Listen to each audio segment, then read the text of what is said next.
Hello, welcome to another edition of ManClub. Today we're going to change the transmission fluid on my manual 6-speed. There's a little bit of a problem with the third gear going from second to third. Sometimes people would describe it as being notchy, or I don't know what the adjective is to really tell you how it feels, but you'll know if you have a 6-speed and you feel when you're shifting to the third. And it just doesn't feel like it goes in all the way. So I've done a lot of reading on this, and a lot of people recommend, and I know this goes against everything that makes sense, is to put in some GM Synchromesh transmission fluid, friction modified, part number 12377916. So we're going to do that today, and supposedly when it's done it should shift like butter. Let's check it out. For today's job we're going to need a jack, 2 jack stands. Once we get the car jacked up, we'll go to a flat tip to pull off the little body clips so we can access everything. Next we'll need this is a torque wrench with pretty long set of extensions, or you can pull your battery out if you don't have this many, and a 10mm wrench for the or socket for the the check hole. This end, this 3/8 head will fit both the top fill hole and the drain hole at the bottom. And when we're ready to drain, you're going to need a funnel with some kind of long tube, 2 to 3 quarts of juice, and I used a level to make sure my car was level before I checked the fill level. So that's all we'll need today. We start by jacking up the car from the center underneath. I've already got it done. Pop the hood before you start jacking. Close the doors, jack from the center, and put jack stands under the left and front side markers where you're supposed to put the jacks. Here we are at the driver's side, front tire. Got it unjacked, so we got a nice room to work with here. We're going to wind up popping this clip out so we can access the fill bolt later. Underneath the driver's side, we're going to pop out 2 more clips. One was here and the other was right here. After we popped out a couple more clips, we got it to where you don't need to really pull the whole thing out, but see how much play there is? I can pull this down and get to everything. And I really didn't take off anything on the passenger side. There's a couple more clips up on the front that I had to get to make it this loose. In order to get this to drain properly, we're going to vent it from the top. I don't know if you can see it way down there with the red marker on it. That's the, I guess that's the top. You can fill from this area. It looks like a 3/8 ratchet head or 3/8 square would fit right inside there. If you don't have a real long extension, you can probably take the battery out. But I think I've got enough that I can put them all together and get a real long extension and do it from up here.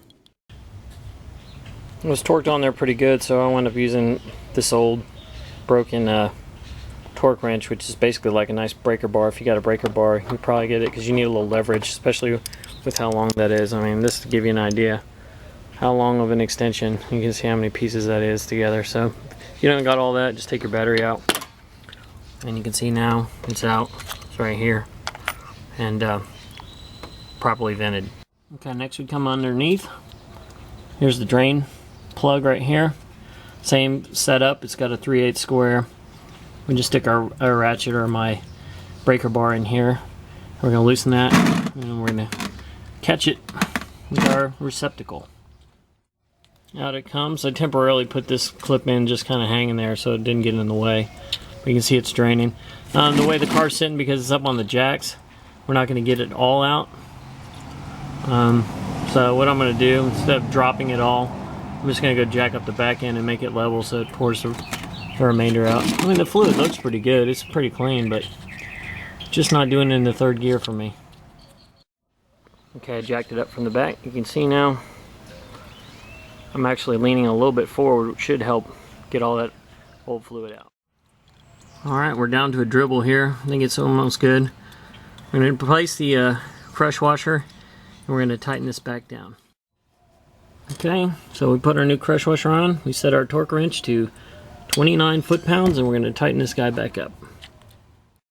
So as you see, that's a good ways down. We needed that long extension just to fill it back, or to take it off, so we're going to need something with a long extension to fill it back up. I went to Walmart and I picked up this flow tool thing. It's got a nice long capped end and it's got a cover on the top. It's pretty nice. It was only like $3 or $4, and it's proudly made in the USA. Why not help out the home team? So what we're going to do, stick it down there in the hole, and we're going to try to put in approximately 2.3 quarts, and then we'll make sure the car's level, and we'll open up that weep hole, make sure that we've got the proper level. So yep, being a little bit anal here, but I check myself on the level, make sure the car's frame is level, so I'm getting a decent reading when I pull the plug out, make sure I've got the proper amount of fluid. Okay, we got that nice and torqued up. Now we're going to pull here. Right here is the filler bolt, the check or weep bolt. We're going to pull that out, and hopefully it should just drizzle out a little bit and not much more. So, you know, have a old rag or in your catcher, your oil catcher ready in case something comes out. As you can see, mine's weeping just a little bit, and that's kind of what we want to see. I put a little bit too much in there, and it's better to have a little too much and then drain it out to make it right than not put enough in there, or guess.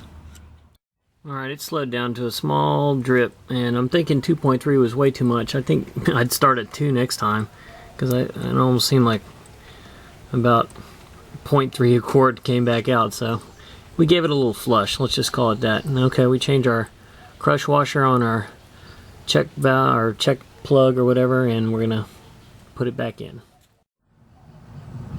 Once again, we've got our bolt in there, finger tight. What we're going to do is transfer the socket over to the torque wrench. Lastly, we put back in our clips and lower it down. And I think that's it. Torque your fill bolt to 33 foot-pounds. So this concludes another episode of ManClub. We've changed the fluid. Now it's my favorite part. Take it for a test drive. Until next time, keep them hanging. Oh, wow.